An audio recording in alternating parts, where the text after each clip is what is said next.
Una vez más, bienvenidos a este fascinante estudio del Antiguo Pacto. Hoy vamos a entrar, por así decirlo, en la recta final de la división del Antiguo Pacto de acuerdo a nuestra división cristiana. Entramos a estudiar los libros proféticos, aunque sabemos que en nuestra Biblia hay dos divisiones con respecto a los profetas mayores, profetas menores. Tal vez para usted esos dos términos son nuevos, pero ya lo vamos a expresar algunos términos. Entonces, antes de empezar a estudiar el libro de Isaías, en unos momentos, permítame dar una introducción sobre los profetas del Antiguo Pacto. ¿Okay? La naturaleza de la profecía del Antiguo Pacto es quizás el concepto más mal entendido y hoy en día corrompido, podría decirlo yo también, porque hoy en día vemos por ahí profetas que se autoproclaman profetas, ¿okay? Pero que realmente no es la función que están ejerciendo como profetas, sino más bien de adivinación o de motivadores o de ensalzar el oído del oyente, diciéndole cosas bonitas, ¿ok? Pero algunos tienen la idea errada de que los profetas eran una especie de adivinos, como hoy en día. Yo te profetizo que el próximo año tendrás un carro, una casa. Eso no es ser profeta, eso es ser adivino. Otros piensan que los profetas eran personas raras, que daban sus mensajes usando métodos raros, ¿no? Por ejemplo, vemos a el profeta Elías. ¿Cómo vestía Elías? ¿No? Con pieles y esto que lo otro, de una manera austera.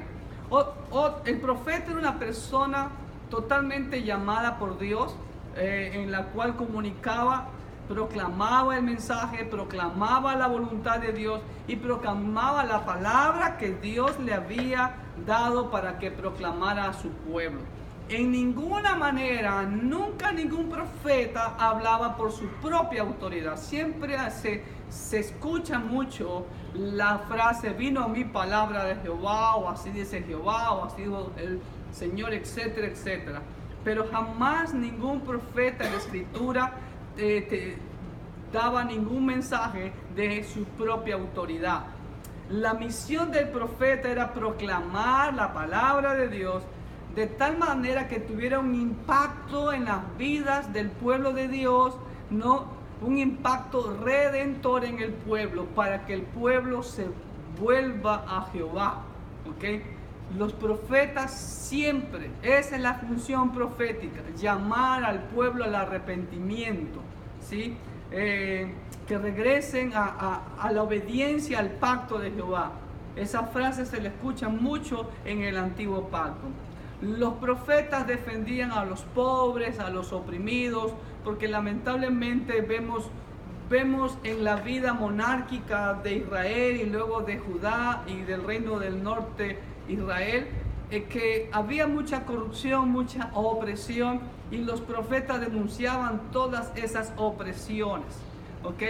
La profecía era considerada en términos y en los eventos de los propósitos divinos. Jamás la profecía era para propósitos egoístas, personales o individuales, ¿sí? La profecía no era para conferir o proclamar placeres personales o egoístas.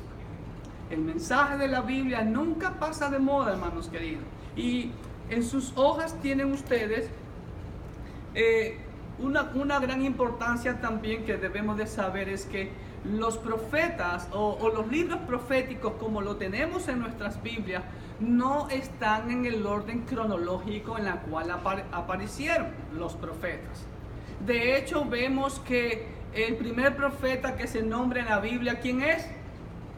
Anita, dígalo fuerte. Enoc, lo vemos allá en Génesis, ¿no? Que donde dice, Judas menciona que Enoc profetizó en tiempos de Adán. Entonces vemos ahí ya que Dios va marcando cuál es el rol profético, es proclamar palabra de Dios al pueblo. Ahora, hubieron otros profetas que nunca escribieron ningún libro, por así decirlo, ningún rollo, un pergamino, ¿no? Como grandes profetas que fueron, como por ejemplo Elías, Eliseo, Natán, Gad, Micaías, etcétera, etcétera, etcétera. Simplemente, bueno, Dios así lo dispuso, y los que están inspirados por Dios para sobre todo llamarnos la atención, y más hoy en día.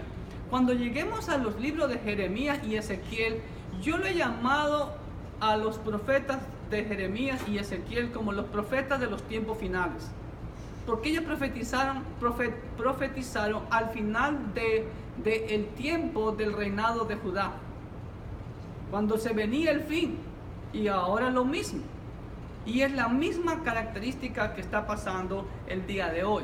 Entonces vamos a ver ahí en sus hojas el orden cronológico de los profetas. Como ustedes pueden ver ahí, hay 3 divisiones. Hemos citado los profetas preexílicos. ¿Qué significan los profetas preexílicos?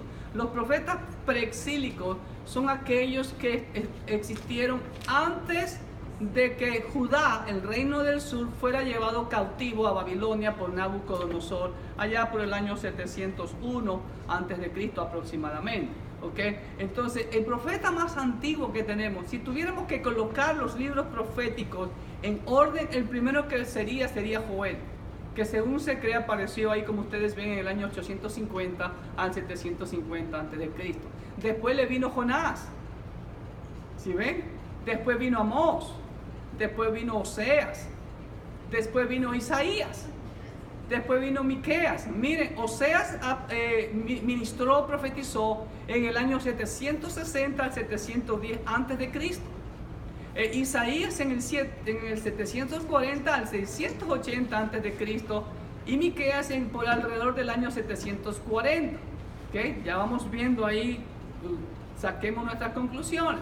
Nahum apareció después de Miqueas, Sofonías, Habacuc, y el último de los profetas antes del exilio fue Jeremías, que prácticamente con él se cierra ese círculo, y Jerusalén es tomada y destruida, y Jeremías llevado a Egipto por el remanente rebelde que quedó, ¿no? En cambio, este remanente fue rebelde, ¿okay? Ya veremos eso cuando entremos al libro de Jeremías.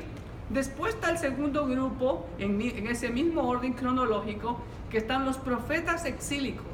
¿Qué significa eso? Fueron los profetas que estuvieron en el cautiverio, como Daniel, Ezequiel, ¿sí? Y Abdías. Y después vienen los profetas post-exílicos, cuando ya el remanente de Israel, después de 70 años de cautiverio, regresa, ¿no?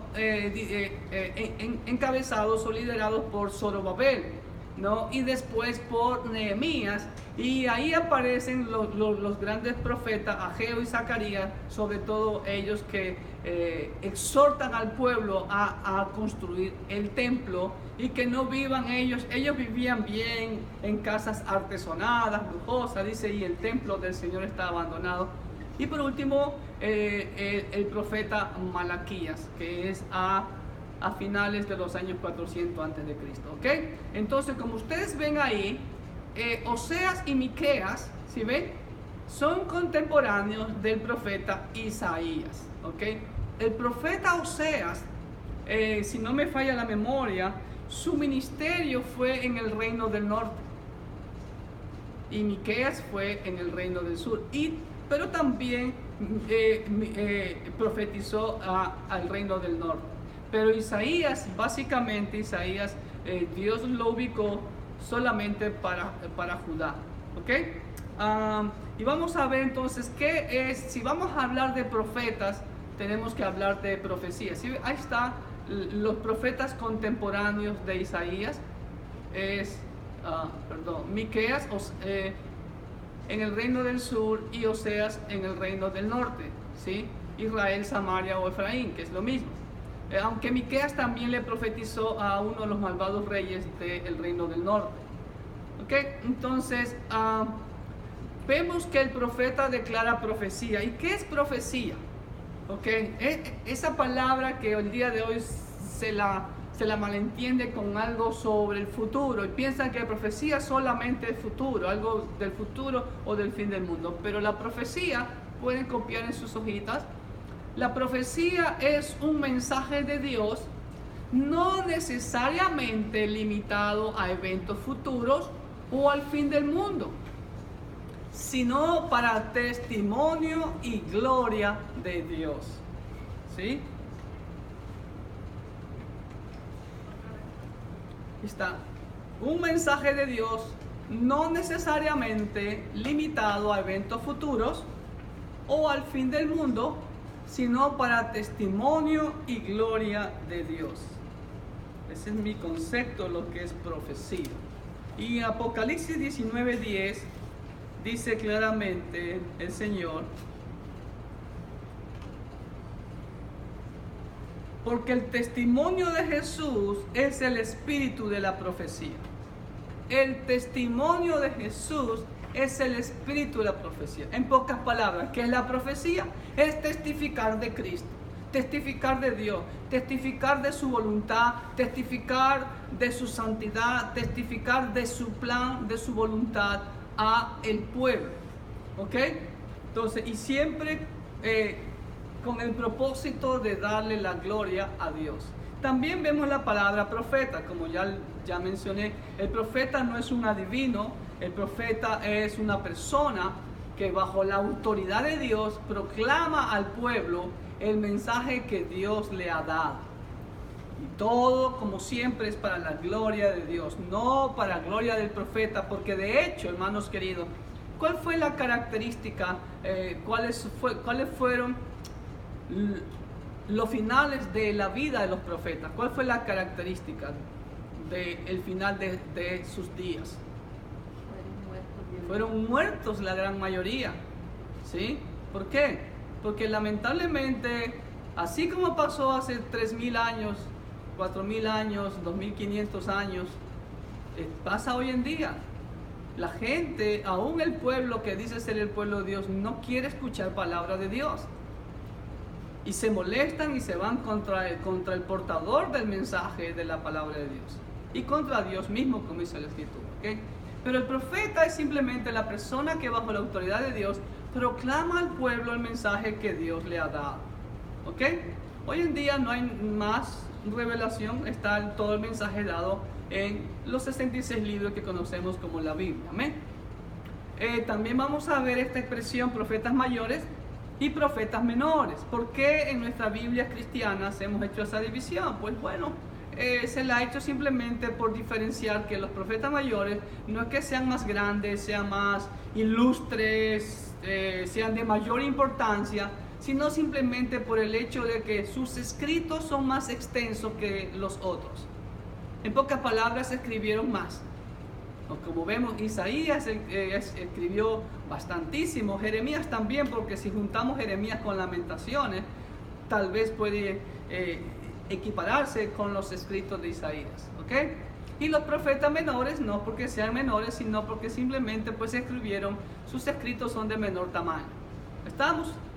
Entonces, eso es lo que ustedes podemos ver. ¿Qué más podemos ver? En todos los libros proféticos, mis amados hermanos y hermanas, yo he encontrado 5 características o 5 cosas que se repiten como un círculo vicioso, por así decirlo. Y que ese círculo vicioso se repite hasta el día de hoy, hasta el día que Cristo venga. ¿Ok? Entonces, ¿qué es lo que podemos ver en todos los libros proféticos, desde Isaías hasta Malaquías? 5 características. La primera es abundancia de pecado en el pueblo de Dios. En todos los libros proféticos, Dios denuncia el pecado. Y no solamente en los libros proféticos, lo podemos ver prácticamente en todos los libros de la Biblia. ¿Ok? Entonces, número 2, ¿qué dice el apóstol Pablo? Donde abunda el pecado, sobreabunda la gracia. ¿Qué quiere decir con eso? O sea que Dios levanta profetas para llamar al pueblo al arrepentimiento, no para engreírlos, no para mimarlos. Jamás ningún profeta hizo eso. Jamás. Los falsos profetas son los que miman a las personas. Todo está bien, sí, hay paz. Dices, sí, somos templo de Jehová. ¿Ok? Como dice Jeremías, templo de Dios, templo de Dios. Nada, igual, para abajo. Va a ser destruido, no quedará piedra sobre piedra. Y no creían eso y por eso hasta trataron de matar a Jeremías. ¿Ok? Y lo vemos en todos los libros proféticos. Pero ahí tengo una cita de Jeremías 1, del 4 al 10. Y vamos a ver también aquí en Isaías que el Señor le ruega al pueblo que se vuelva a Él, que si sus pecados son tan negros, dice que como blanca lana serán. ¿Ok? Entonces, primero, abundancia de pecado, hermano. ¿Hay pecado? No hay pecado siempre. Siempre hay pecado. Número 2, Dios levanta profeta. Número 3, ¿qué hace el profeta? El profeta exhorta al pueblo a que deje la rebeldía, que deje la idolatría, que deje el sincretismo y que se conviertan y obedezcan a Jehová.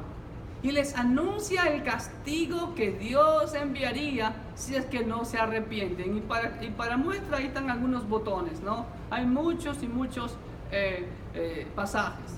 Por ejemplo, el pasaje de Jonás 1:2, ¿no? Dios es enviado a Nínive para que exhorte a ese pueblo, un pueblo que era temido en ese tiempo, porque supuestamente eran muy agresivos, muy furiosos, muy voraces, ¿no? Pero si se arrepentían, Dios los iba a perdonar. Pero todos sabemos la historia de Jonás. Jonás estaba esperando que cayera fuego del cielo para que consuma Nínive. Pero Nínive se arrepintió, ¿ok? Y un siglo después, pues ya nació otra generación, y esto que lo otro, y Nínive se corrompió y Dios cumplió su palabra. Número 4, entonces, ¿qué pasa? El pueblo sigue en rebeldía y Dios manda el castigo advertido por el profeta. ¿Sí ven? El mensaje prácticamente en todos los libros proféticos es este: Dios no tendrá por inocente al culpable. Y ese mensaje todavía retumba en nuestros corazones. ¿Ok? Todo lo que el hombre siembra, eso cosecha. ¿Okay? Y por último, ¿qué vemos? A pesar de que el pueblo es castigado, como vamos a ver y como ustedes ven, hermanos queridos, Israel, la nación de Israel es un testimonio viviente de lo que Dios dice en su palabra. Dios le dio un privilegio, no cumplieron sus privilegios y es el pueblo más castigado de la tierra. Por todas las naciones ha sido odiado, ha sido expulsado, han sido perseguidos. El Señor le dijo, la espada los perseguirá. Y hasta el día de hoy, ¿por qué? Porque el privilegio trae responsabilidad. Y a pesar de que Israel fue tan rebelde, ahí viene la promesa de Dios. Es el quinto punto, quinta característica que veo. Dios guarda para sí mismo a un remanente fiel. ¿Sí? Y eso lo vemos en todos los libros proféticos. Lo vemos actualmente, hoy en día también. Hay un remanente fiel.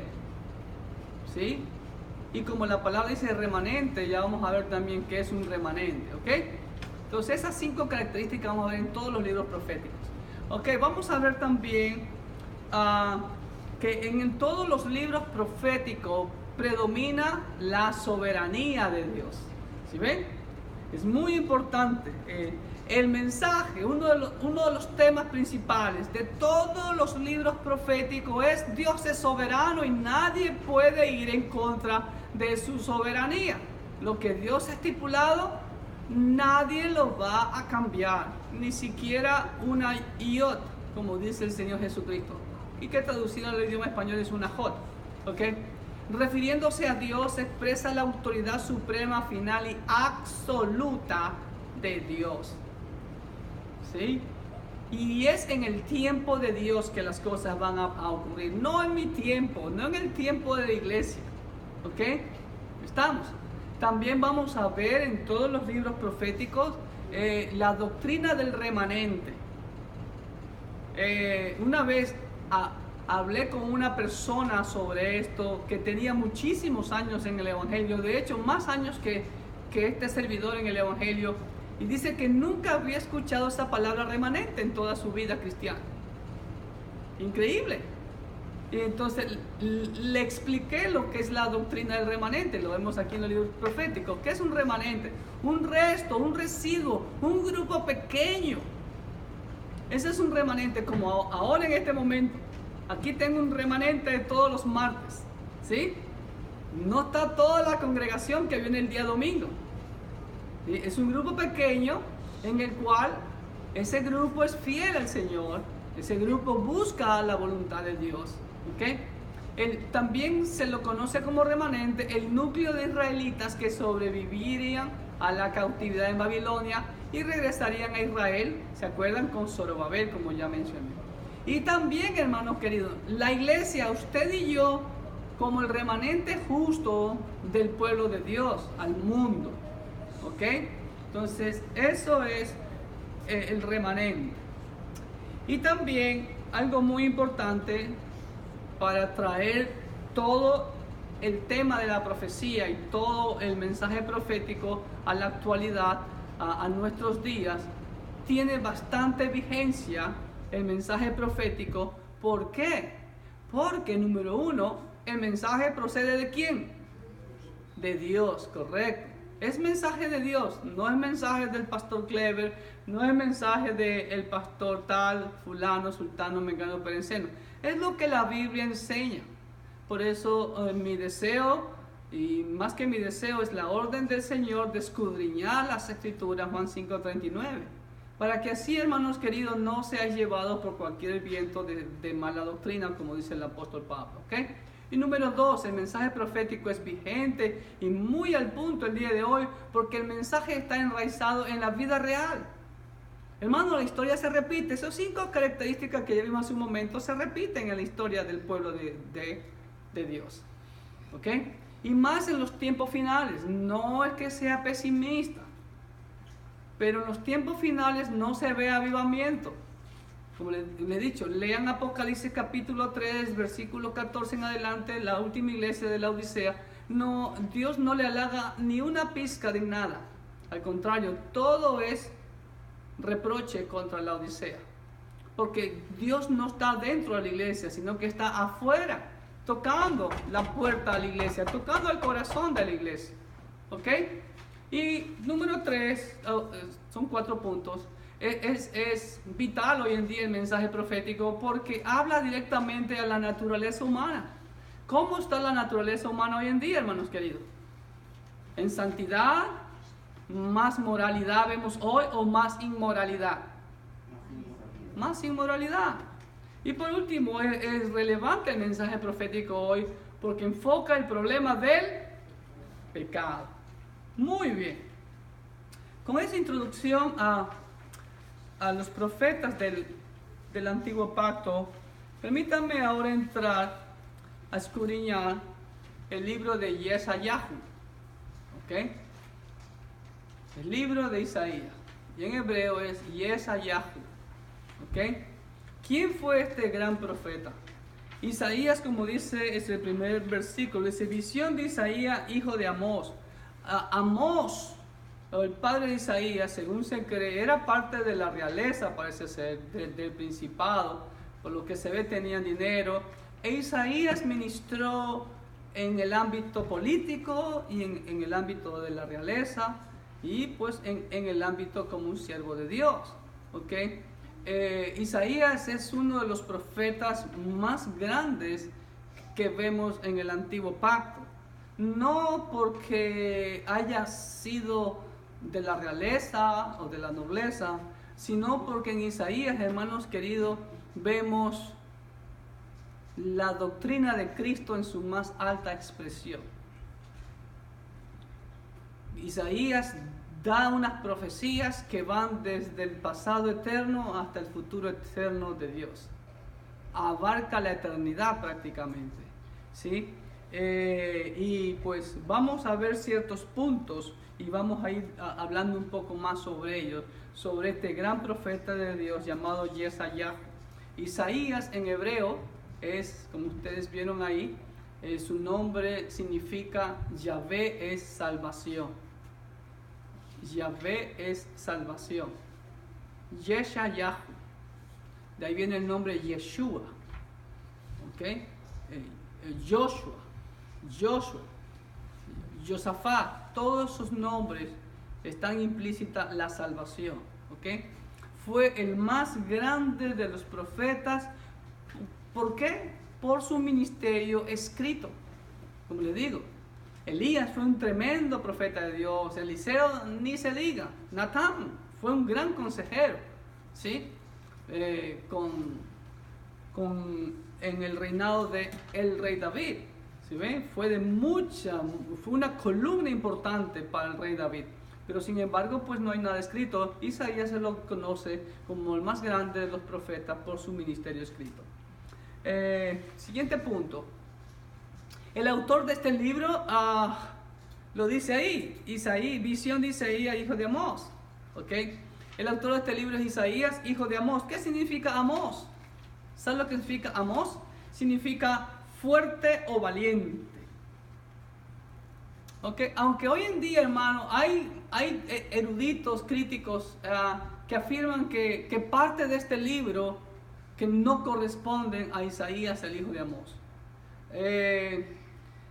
En realidad, este es otro de los tantos libros de la Biblia que han recibido tanta y tanta crítica en su paternidad literaria, es decir, reconociendo si realmente Isaías, el hijo de Amós, fue el que escribió los 66 capítulos. De hecho, hay opiniones de que supuestamente hay un Deutero Isaías, o sea, un segundo Isaías y aún hasta un tercer Isaías. Creen que fueron 3 autores de este libro, pero la tradición por miles de años, y aún los judíos lo han adjudicado al profeta Yeshayahu. ¿Okay? Entonces, porque algunos capítulos no corresponden a Isaías, sino a otro Isaías. ¿Okay? Ya que mayormente debaten que si los capítulos del 40 al 66 corresponden a Isaías, hijo de Amós.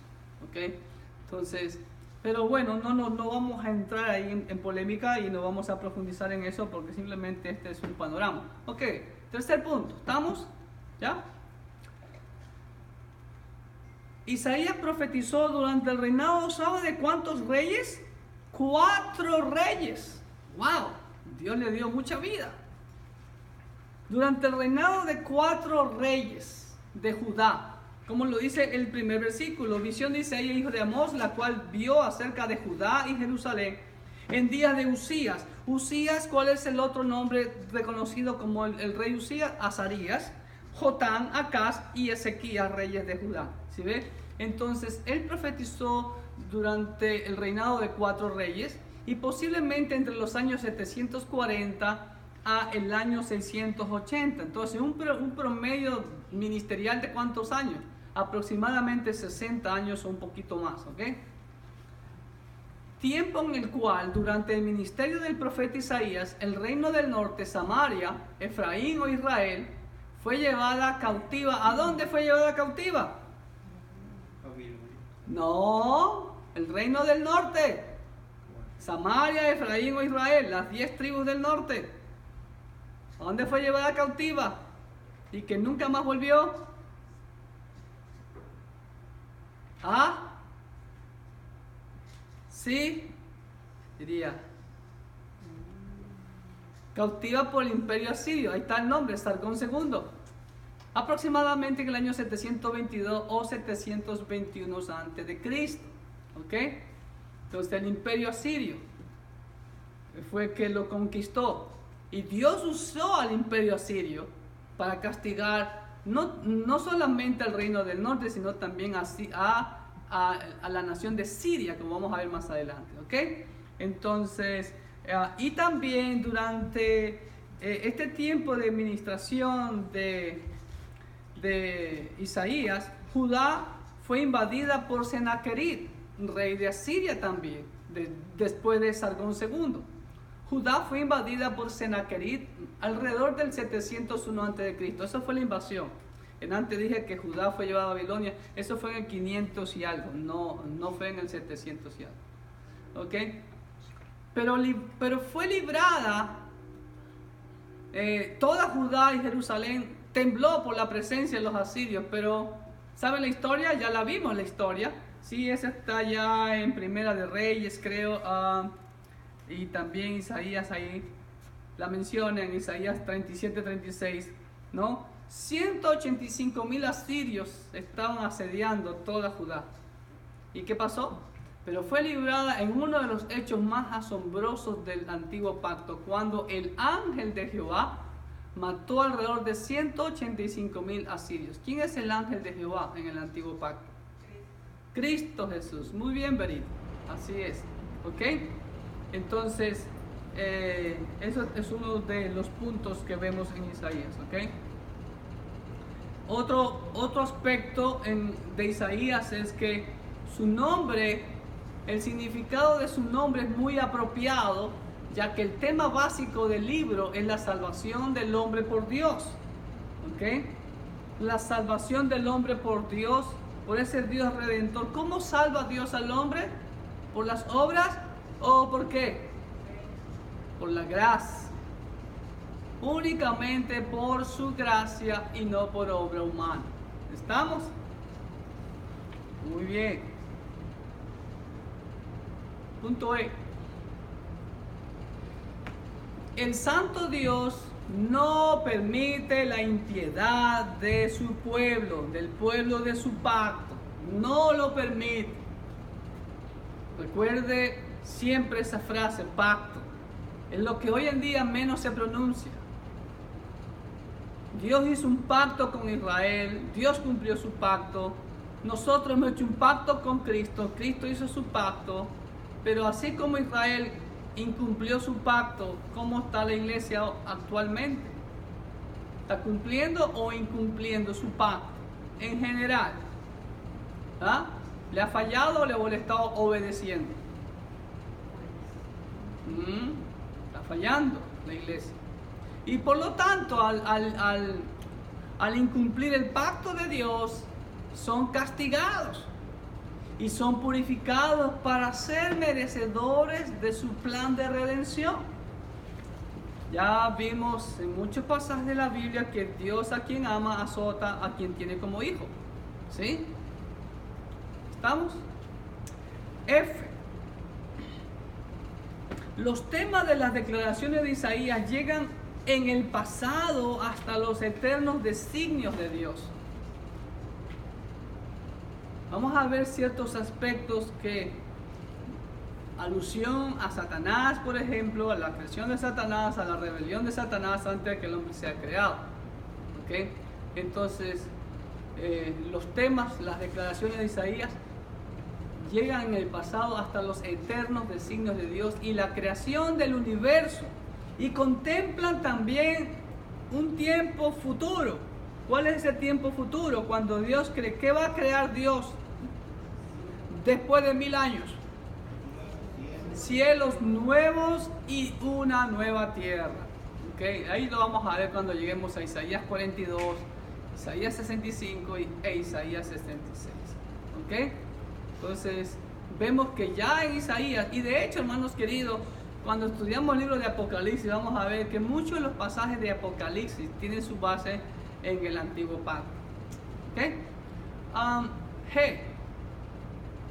Ningún otro profeta, escuchen bien, como Isaías, ha escrito sobre la gloria de Dios con una elocuencia tan majestuosa.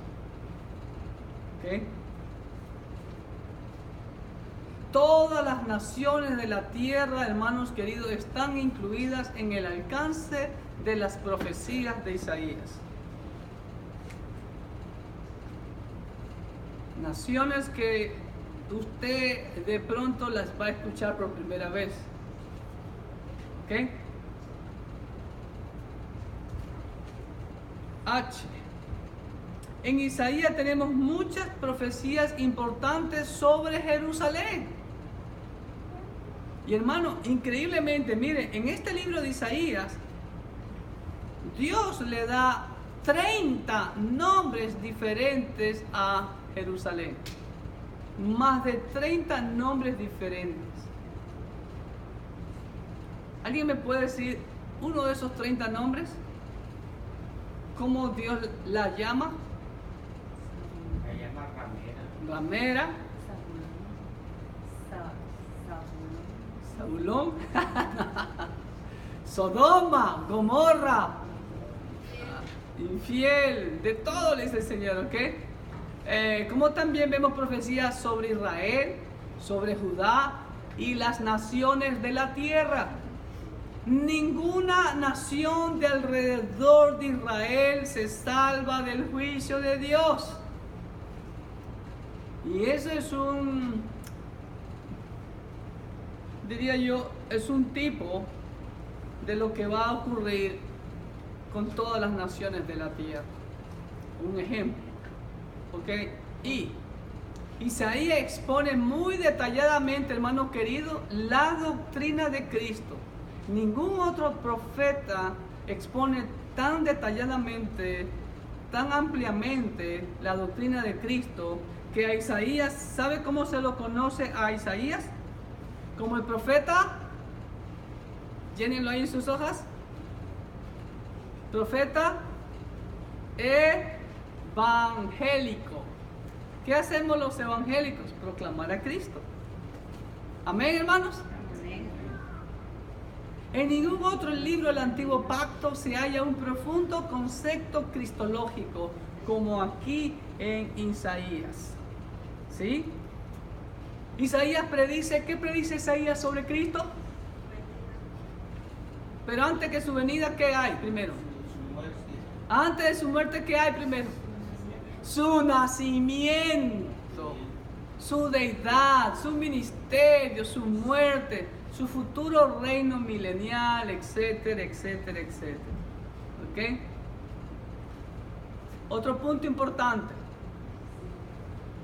Como le digo, tengo 4 o 5 libros de consulta.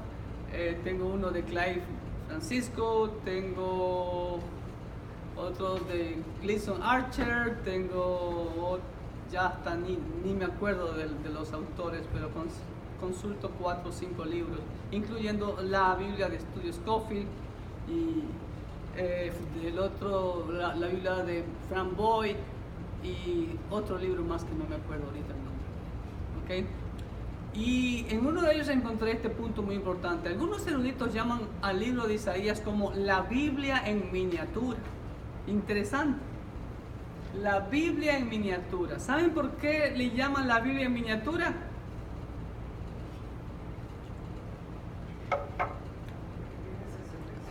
Eso, Blanquita. Número 1, tiene un capítulo por cada libro de la Biblia.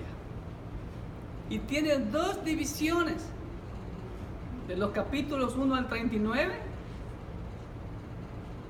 ¿qué corresponde? Al Antiguo Pacto. Y del 40 al 66 al Nuevo Pacto. Correcto. Entonces, por eso se lo reconoce como la Biblia en miniatura. ¿Ok? El otro aspecto por este reconocimiento es que por su mensaje, según dicen estos eruditos, los 39 primeros libros, serían 39 primeros capítulos del libro de Isaías, son condenatorios, son de juicio y representan la ley y los juicios del Antiguo Pacto. Mientras que los otros restantes 27 capítulos son capítulos consoladores donde muestran qué cosa. ¿Cuál es la característica en el Nuevo Pacto? La gracia, correcto, hermano José. La gracia y la restauración divina. Aunque déjeme decirle que igual dentro de los primeros 39 capítulos vamos a ver incluida esa gracia. Vamos a ver esas promesas preciosas de restauración divina de parte de nuestro Señor. ¿Ok? Número 3. Por su doctrina, presentando en toda parte del libro la mayor parte de la verdad evangélica. Es muy importantísimo que como cristiano, como discípulo de Cristo, hermanos queridos, estudiar minuciosamente este libro de Isaías. Algunos han llamado el libro de Isaías como el Romanos del Nuevo Pacto. ¿Por qué? Porque el libro de Romanos es un libro doctrinal. En más del 80% del libro de Romanos es pura doctrina. Igualmente Isaías. ¿Ok? Muy bien. Y por último, 2 puntos más.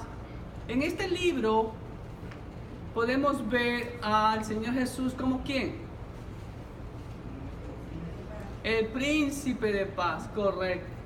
En este libro podemos ver al Señor Jesucristo como nuestro príncipe de paz, ¿no? El que va a reinar, el que cuando Él venga, ¿no? Va a ser como antes del pecado, los animales comerán hierba, el bebé puede jugar con el león, con la serpiente, el cordero estará junto con el lobo, con el león, ¿no? Y serán amigos y jugarán juntos, ¿no? Porque todos comerán hierba, ¿ok? Y por último, un breve bosquejo de todos los autores que consulto. Todos tienen diferentes bosquejos y trato siempre de ver por cuál de ellos yo me inclino. Pues esta vez me incliné o a veces hago mi propio bosquejo o una compilación de algunos de ellos, pero me gustó más el de la Biblia de Scofield, la Biblia Estudio Scofield del Dr. Cyrus Scofield, en donde la primera división va de los primeros 12 capítulos que correctamente son profecías netamente contra Judá, contra el reino del sur, ¿ok? Después de los capítulos 13 al 27, la segunda parte son profecías contra las demás naciones. Vamos a ver profecías contra Egipto, contra Etiopía, contra Siria, contra Damasco, contra Filistea, contra Moab, contra Edom, contra los amonitas, etcétera, etcétera, etcétera. El tercer parte de este bosquejo son las advertencias proféticas contra Efraín y Judá. ¿Quién es Efraín? Israel. Muy bien. ¿Qué otro nombre también se le llama a Israel? Aparte de Efraín. Ya, desde que empecé este estudio, en este momento, lo he dicho 2 veces. Samaria. Muy bien, Berito. Es un aplauso para Berito. Ok, muy bien. La cuarta división de este gran libro la tenemos desde los capítulos 36 al 39. Son 4 capítulos en donde hay un paréntesis histórico que habla de la invasión de Sennacherib, rey de Asiria, y de la enfermedad de Ezequías. Ahí vamos a ver también uno de los milagros más grandiosos, que la sombra retrocedió 15 grados, creo, si no me falla la memoria. ¿Okay?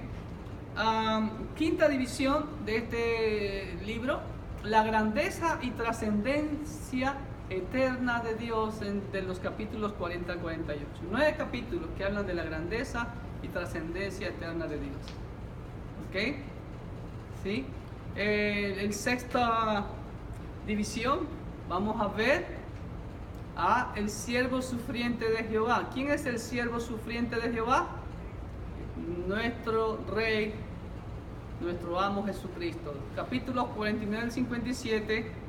Y por último vamos a ver la última parte del libro de Isaías, que corresponde a los capítulos 58 al 66. Hablan de exhortaciones y profecías finales. ¿Ok? Entonces todos esos puntos de introducción nos van a servir para poder adentrarnos en una forma panorámica en los capítulos que tenemos por delante en el libro de Isaías. Por cierto, no los vamos a poder culminar a ver todos hoy. Vamos a tratar de abarcar hasta el capítulo 17 si es que nos da tiempo. Si no, pues continuamos en una segunda parte de este fascinante libro de Isaías. Y creo que lo amerita. ¿Ok? Entonces vamos a estudiar entonces los capítulos de Isaías. En capítulo 1, hermanos queridos, vemos, él lo tiene en sus hojitas, Jehová acusa a Judá de ser rebelde. Mire cómo empieza, hermanos queridos, el primer libro profético. No como los profetas de hoy, que adulan el oído de las personas. Empezando el segundo versículo, porque el primero es la presentación del profeta. Oíd cielos y escucha tu tierra, porque habla Jehová. Crié hijos y los engrandecí, y ellos se rebelaron contra mí. Mire cómo empieza los libros proféticos. Mire el versículo 3. El buey conoce a su dueño y el asno el pesebre de su señor. Israel no entiende, mi pueblo no tiene conocimiento. Oh gente pecadora, pueblo cargado de maldad, generación de malignos, hijos depravados, dejaron a Jehová, provocaron a ira al santo Israel, se volvieron atrás.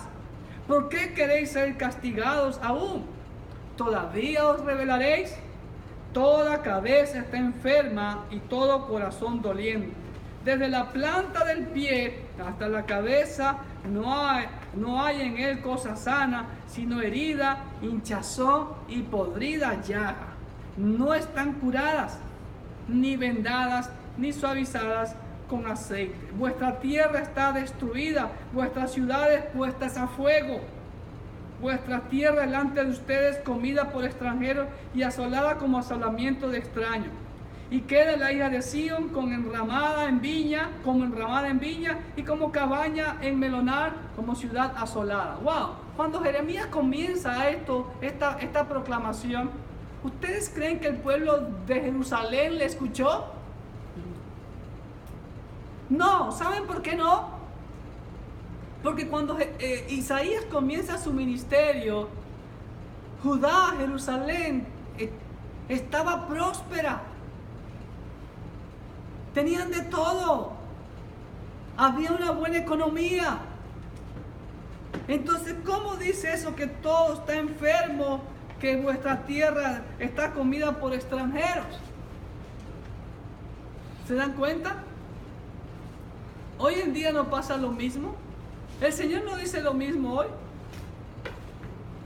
Y si esto de aquí va de la mano con Apocalipsis 3, 14 al 19, en donde el Señor le dice a la iglesia de la Odisea, tú dices que eres rica y que tienes todo, que no te falta nada, pero eres una desnuda, miserable, desventurada, etcétera, etcétera, etcétera. Wow, es lo mismo, pero no le hicieron caso a Isaías, ¿ok? Pero vemos cómo Jehová acusa a Judá de ser rebelde e infiel. Mire cómo la compara. El buey y el burro son más nobles que la nación de Israel. ¡Wow! ¿Sí o no? Eso es lo que le quiere decir el Señor, ¿no es verdad? El buey conoce a su dueño y el asno el pesebre de su señor. Israel no entiende. Hermano, eso es lo que dice la Escritura. Y ahí vemos, hermano, en el versículo 9, aunque creo que lo he puesto en el capítulo 2, si no me falla la memoria, pero vea el versículo 9. Si Jehová de los ejércitos no nos hubiera dejado un resto pequeño, como Sodoma fuéramos y semejantes a Gomorra. ¿Qué vemos en el versículo 9? Ahí está la doctrina del remanente. Es el Señor que deja para sí, para su gloria, un resto pequeño, un residuo, un grupo pequeño, un remanente, un renuevo. ¿Ok? Entonces vemos ahí ya desde el principio, vemos que hay promesas divinas de redención divina también. Así que no todo es condenatorio en los primeros 39 capítulos. ¿Ok? Entonces del versículo 1 al 9 vemos que Jehová acusa a Judá de ser rebelde, infiel y malagradecida. Y después Dios condena la religiosidad de Judá en los siguientes versículos del 10 al 17 y las compara como Sodoma y Gomorra. Miren lo que les dice, otro de los nombres que le llama a Jerusalén, como dice, príncipes de Sodoma. Oíd la palabra de Jehová, escuchad la ley de nuestro Dios, pueblo de Gomorra. ¡Wow, hermanos queridos! ¿Dios no habla hoy a sí mismo? Pregunto. ¿Dios no se dirige hoy a sí mismo hacia su pueblo? Ojo, versículo 11, mira, ¿para qué me sirve, dice Jehová, la multitud de vuestros sacrificios? Hastiado estoy de holocausto de carneros y de cebo de animales gordos. No quiero sangre de bueyes, ni de ovejas, ni de machos cabríos. ¿Quién demanda esto de vuestras manos? Cuando vienen a presentarse delante de mí para pisotear mis atrios, no me traigas más vanas ofrendas. El incienso me es abominación, luna nueva y día de reposo y convocar asamblea. No lo puedo sufrir. Son iniquidad vuestras fiestas solemnes, etcétera, etcétera, etcétera, etcétera. Hermano, ¿qué quiere decir el Señor ahí? ¿De qué vale que vengamos acá al templo y cantemos o alcemos las manos o que cantemos bonito, etcétera, etcétera, etcétera, o que estemos diezmando, que seamos buenos diezmadores, ofrendadores? Pero cuando dice el Señor que todo eso, no hay una verdadera adoración, cuando no hay una verdadera obediencia, cuando no hay una verdadera motivación de dar la gloria al Señor. Porque aparte de que eso, allá afuera hacían lo que les daba la gana. ¿Me hago entender? Entonces, como vimos el otro día, dentro y fuera del templo hay que mostrarse como hijo de Dios. ¿Ok? Entonces, el Señor refuta y condena la religiosidad. Y en el capítulo 1, mire también, Dios le ruega a Judá que se vuelva a él. Increíble, hermano. Versículo 18, venid luego, dice Jehová, y estemos a cuenta. Si los pecados de ustedes fueran como la grana. ¿Cómo es la grana?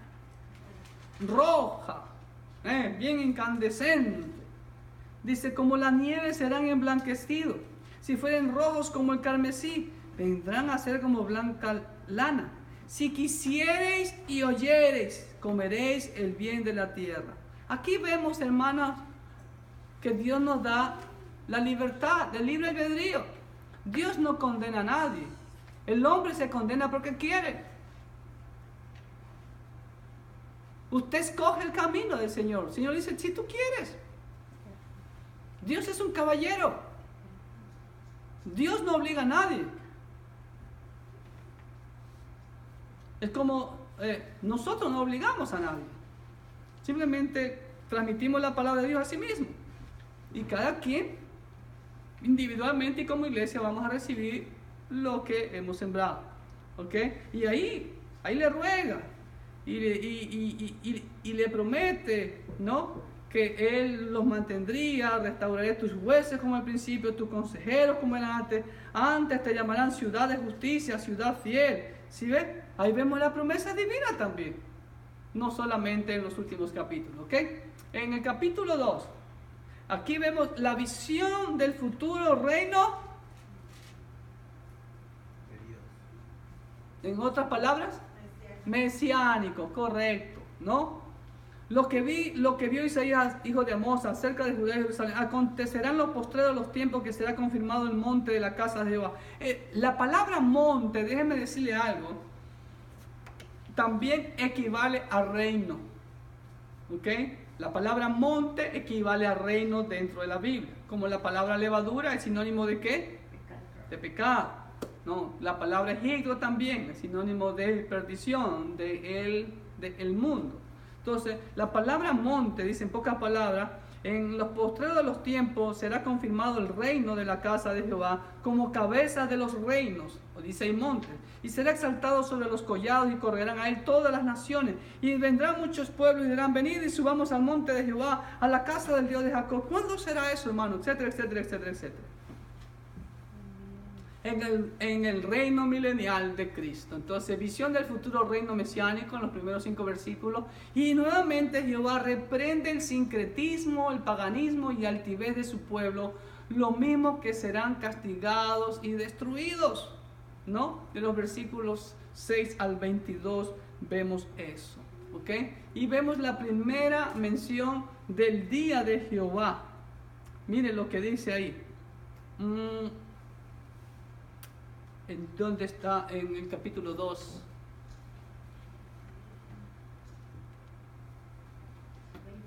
Sí, en el 22. El 12. Porque el día de Jehová de los ejércitos vendrá sobre todo soberbio y altivo. ¿Sí ve? El día de Jehová. Aquí vemos la primera mención del día de Jehová o día del Señor. También equivale a la frase en aquel tiempo.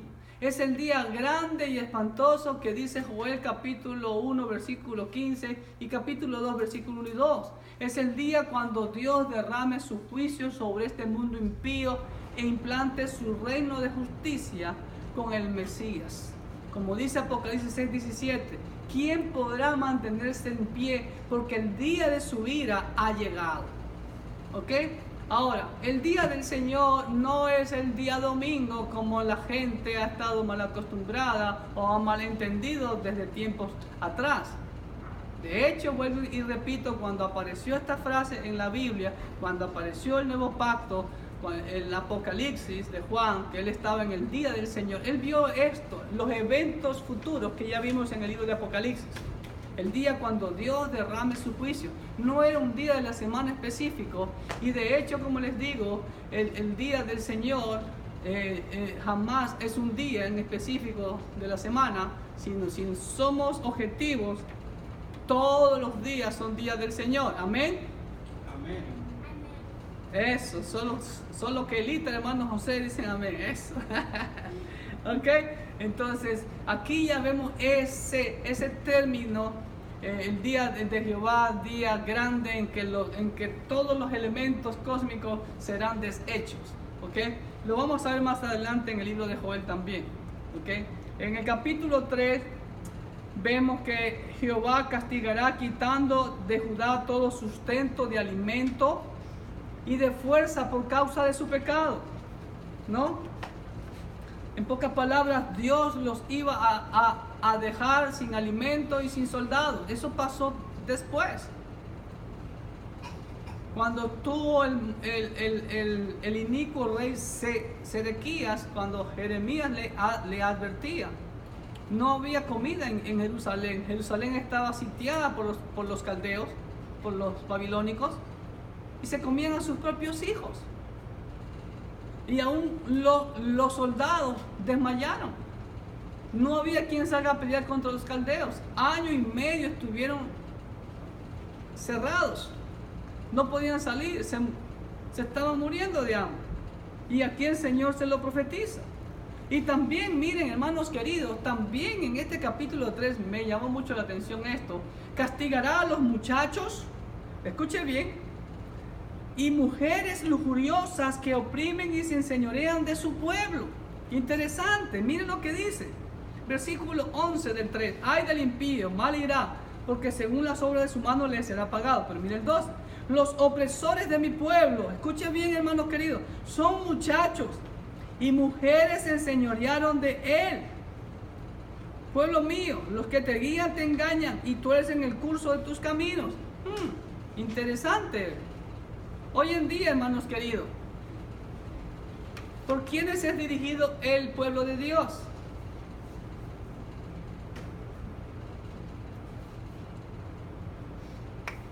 ¿Por quiénes? ¿Por qué quiere decir muchachos y mujeres se enseñorean de su pueblo, ¿no? Y tuercen el curso de sus caminos? Hoy en día vemos que se ha levantado el ministerio de la pastora. Hoy en día vemos, en pocas palabras, que muchos neófitos o gente que no está preparada y que no ha sido llamada por el Señor están gobernando el pueblo de Dios. Con toda humildad. No tengo nada contra las hermanas que se autoproclaman pastoras, pero no encuentro sustento bíblico. Y después en los versículos 16 en adelante también Jehová condena la lujuria a las mujeres lujuriosas que porque estaban en opulencia, entonces se vestían lo más opulento, pero estaban oprimiendo al pobre. Por eso el Señor dice que ellas, toda esa opulencia les iba a ser quitada. El perfume, no van a oler a perfume, sino que van a oler a zorrillo, en pocas palabras. Es lo que el Señor les profetiza en este capítulo 3. Capítulo 4. Y vemos, el capítulo 4 vemos visión del futuro remanente y el renuevo de Jehová. Eso vemos en el capítulo 4. En aquel tiempo el renuevo de Jehová será para hermosura y gloria, y el fruto de la tierra para grandeza y honra a los sobrevivientes de Israel. ¿Quién es el renuevo de Jehová, hermanos? Cristo Jesús, nuestro Salvador, nuestro amo.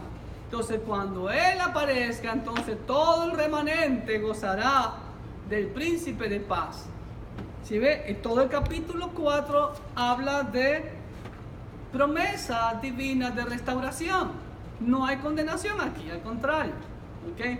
Así que pues podemos ver que en todos los capítulos prácticamente hay condenación, hay advertencia, hay castigo, pero también hay la promesa del remanente, de la restauración. ¿Ok? El capítulo 5 también nuevamente vemos ahora condenación. Jehová compara a Israel como su viña, que la trabajó, que la abonó, que la cuidó, que le puso cerca para que no entraran a pisotearla, y esperaba pues que la viña diera su fruto. Pero ¿qué pasó con la viña? No dio fruto. Entonces, ¿qué hizo el Señor? Le quitó los vallados, todo, para que la pisotearan y la hollaran. Ahí está el principio. El Señor lo dice en Juan 15, separados de mí, no llevaréis fruto. Yo soy la vid, vosotros los pámpanos, separados de mí, nada podéis hacer. Y la persona que no está dando frutos, ¿ok? Autoexamen si realmente es nacido de nuevo. Israel es la viña de Jehová, que no dio su fruto, por lo tanto será castigada. ¿Ok? Sería pisoteada, hollada y quedaría para escarnio de las naciones. Y eso lo es Israel hasta el día de hoy. Miren la vergüenza que tiene Israel. No tienen templo. El orgullo de Israel, humanamente hablando, su templo. ¿En dónde están ahora? Frente a una pared. Y esa pared, atrás de esa pared, ¿quiénes están? Los musulmanes. La verdad que es como, eso queda, como dice el Señor, como dice el apóstol Pablo, como dice el autor de los Hebreos, que para mí es Pablo también. Todas las cosas están escritas para ejemplo para nosotros, hermanos. ¿Ok? También en este capítulo 5 vemos 6 ayes sobre Israel por su pecado, hermano querido. Versículo 13, mire, por tanto, uno de los versículos que es muy comparado con Oseas 4:6, mire, por tanto mi pueblo fue llevado cautivo. ¿Por qué el pueblo del Señor hoy? Escúchenme, cuando Isaías profetiza esto, ¿en qué tiempo está? Fue llevado cautivo. ¿Futuro, presente o pasado? Pasado. Pues Isaías, tú estás loco. ¿Cuándo hemos sido llevados cautivos? Pero recuerde que en la eternidad de Dios, ya todo. De hecho, como enseñé en Apocalipsis, hay muchos verbos en pasado en Apocalipsis que aún todavía no suceden. Pero en la eternidad de Dios ya todo ha sucedido.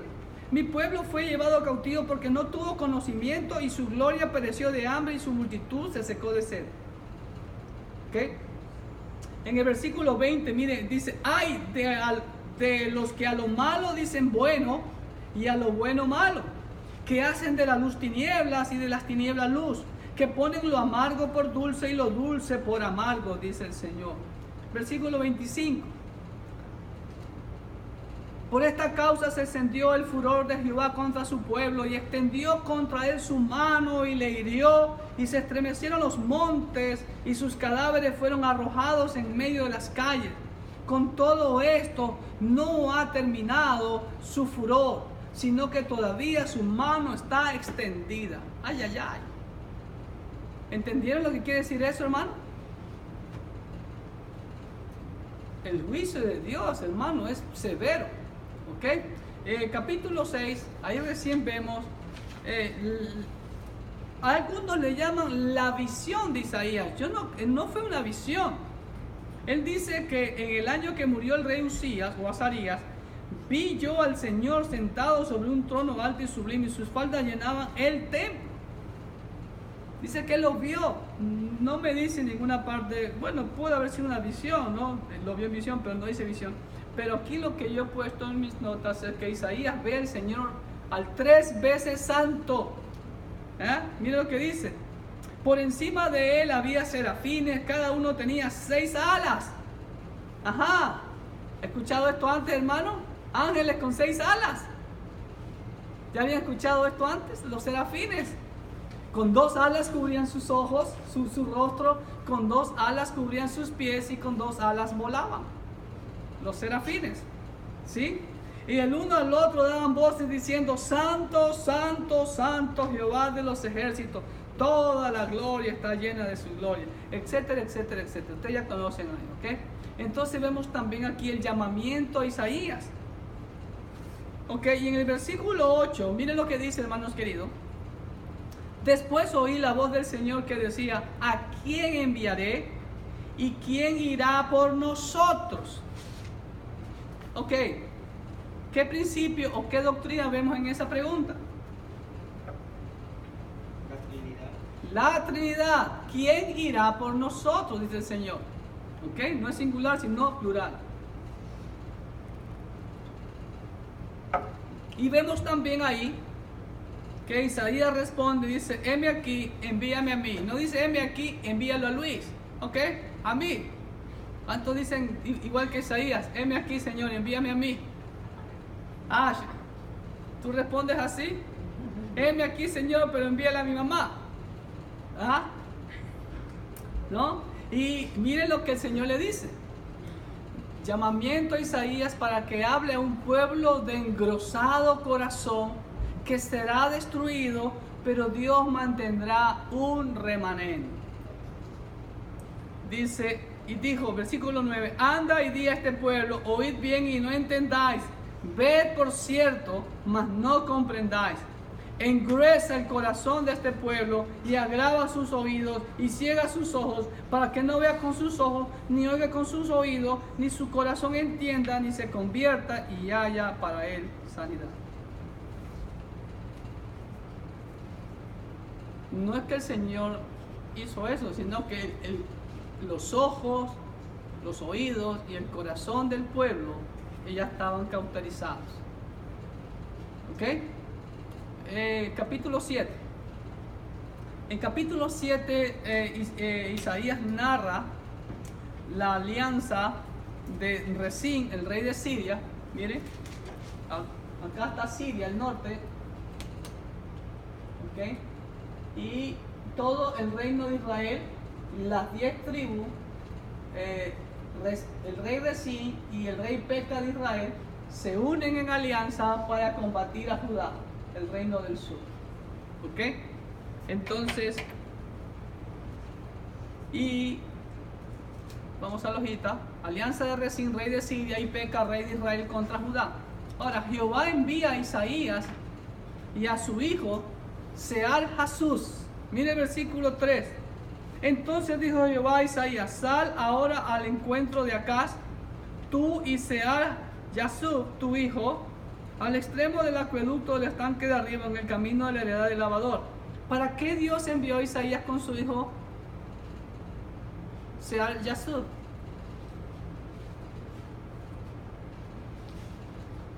¿Saben para qué? Porque Sear-Jesús significa remanente. Entonces Dios le da la promesa a el rey Acaz, ¿no?, de que así como los hijos de Isaías tenían nombres con un mensaje a la nación, y el primero que vemos es Sear-Jesús, que significa remanente, dándole a entender que quedará un remanente para Dios. Y le promete el rey Acaz que Efraín dejará de existir, ¿no?, cuando el niño, ¿no?, dice, porque la cabeza de Siria es Damasco y la cabeza de Damasco Rezín, y dentro de 65 años Efraín será quebrantado hasta dejar de ser pueblo.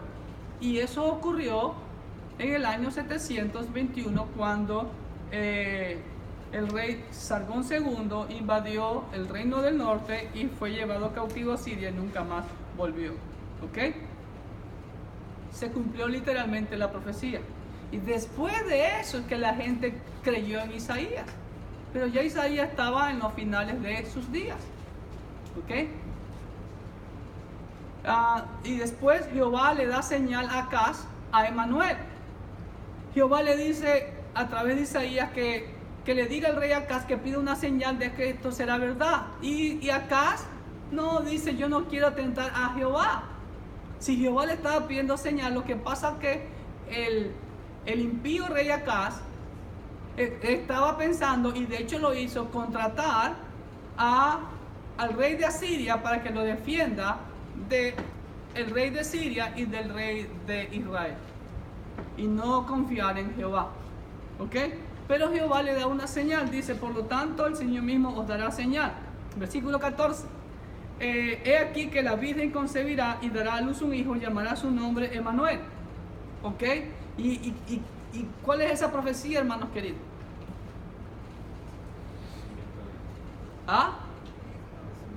Del nacimiento de Cristo. En Mateo 1:23 es tomada también. Pero si usted le dice eso a un judío, se le va a burlar, porque dice que eso fue para Isaías y que eso fue para el tiempo de la invasión de Siria y de Israel. Es correcto, pero en profecía hay en algunas ocasiones lo que se llama el cumplimiento primario y el cumplimiento final. Ok, ustedes me ven a mí en este momento, pero yo no soy lo último que ustedes ven. La pantalla es lo último que ven. ¿Sí ven? Así mismo, efectivamente, Emanuel, un hijo de Isaías, sirvió como señal para ese tiempo y también para confirmar que Isaías era profeta de Dios. Pero también es profético para el futuro nacimiento del Mesías. ¿Ok? Ahora, eso los judíos no lo entienden. ¿Ok? Muy bien, si no entiende con Isaías 7:14, ya vamos a llegar al capítulo 9 y ahí que a ver que me refute algún judío. ¿Ok? Yo amo a los judíos, ¿ok? Pero ellos tienen que abrir los ojos al Mesías. ¿Ok? Ahora, entonces, ¿y Emanuel qué significa? Dios con nosotros. Y miren lo que dice el versículo 15. El niño Emanuel comerá mantequilla y miel hasta que sepa desechar lo malo y escoger lo bueno. Porque antes que el niño sepa desechar lo malo y escoger lo bueno, la tierra de los dos reyes que tú temes serás abandonada. Y así fue. O sea, poquitos años después ya se fueron y no molestaron más a Judá. Entonces los judíos dicen, si ves, esa profecía era para el tiempo de Isaías. Sí, pero también es profético para el Mesías. Porque en Mateo 1:23 la vemos citada. ¿Ok? Y también nuevamente en el capítulo 7 se retoma que igual Judá va a ser invadida en el futuro. Perdón, estábamos ahí. Entonces, vemos que el hijo de la doncella de Isaías, porque la palabra virgen ahí significa doncella, porque la esposa de Isaías era virgen. No, cuidado. Después vemos eso. Eso cuando lleguemos a Oseas. Pero aquí dice, y la virgen concebirá y dará a luz un hijo. La palabra virgen que está traducida en nuestro idioma español, en el idioma hebreo es doncella. Pregunto, la esposa de Isaías, que no da su nombre, que por cierto también era profetisa, ¿era virgen hasta este momento? No. ¿Por qué no? Ya tenía hijos. ¿Cuál hijo tenía ya? Sear Yasub. ¿Se acuerda que vimos en el capítulo, aquí mismo en el capítulo 7, en el versículo 3? Toma a tu hijo Sear Yasub y ve al extremo del acueducto a encontrarte con el rey Acaz. ¿Se dan cuenta? Entonces ahí vemos que se refiere tanto a la esposa, la doncella de Isaías, como también al futuro nacimiento de la concepción virginal de Cristo. ¿Ok? Entonces también es señal de que los reyes serían abatidos, y eso ocurrió después. Y también Jehová le anuncia la inminente invasión de Judá en el futuro. ¿Ok? Hermanos, y el capítulo 8, ahí nos vamos a quedar. En el capítulo 8 vemos que Jehová profetiza la caída de Siria y Samaria a través de otro hijo de Isaías. Miren lo que dice en el versículo 3. Voy a leer desde el 1, 8:1. Me dijo Jehová, toma una tabla grande y escribe en ella con caracteres legibles tocante a Maher Salal Hasbat. Y junté conmigo por testigos fieles al sacerdote Urías y a Zacarías, hijo de Jeberequías. Y me llegué a la profetisa. ¿Sí ve? Entonces la esposa de Isaías también era profetisa. Y eso es bíblico, es correcto. Profetisa sí hay. Pastora no veo la Biblia. Y me dijo Jehová, ponle por nombre Maher Salal Hasbat. Porque antes que el niño sepa decir Padre mío y Madre mía, será quitada la riqueza de Damasco y los despojos de Samaria delante del rey de Asiria. ¿Ok? Entonces vemos ahí que Jehová profetiza la caída de Siria y Samaria a través de otro hijo de Isaías. ¿Ok? Entonces, ¿qué vemos aquí, hermanos queridos? Que el nombre que le puso tiene el significado. ¿Y cuál es el significado de Maher Salal Hasbat? El despojo se apresura o la presa se precipita. ¿Qué significa? O sea, la destrucción viene pronto, ¿ok? Contra esos pueblos. Y así le llamó. ¿Cómo se llamó el hijo de Isaías? La destrucción viene pronto. Usted le pondría un nombre así a su hijo. ¿Ah? Imagínense. Entonces, y también vemos el llamado de Jehová a que solamente a él teman. Y algo muy importante que aquí hemos visto ya 3 hijos de Isaías. Sear Yasub, Emanuel y Maher Salal Hasbat. Ahora, miren lo que dice acá en el versículo 18 del capítulo 8. He aquí yo y los hijos que me dio Jehová somos por señales y presagios en Israel de parte de Jehová de los ejércitos que mora en el monte de Sion. ¿Sí ven? Él y sus hijos, los nombres de sus hijos y el nombre de Isaías inclusive, eran por señal al pueblo de Israel. ¿Se da cuenta? No solamente Judá, sino en Israel, como dice aquí el versículo 18. ¿Ok? Y también Dios exhorta y llama a que solamente a Él teman, porque Él es Emanuel, Dios con nosotros. ¿Ok? Dios exhorta a que dejen sus santuarios paganos y que a Jehová de los ejércitos, a Él santificar, sea Él vuestro temor y Él sea vuestro miedo, dice en el versículo 3.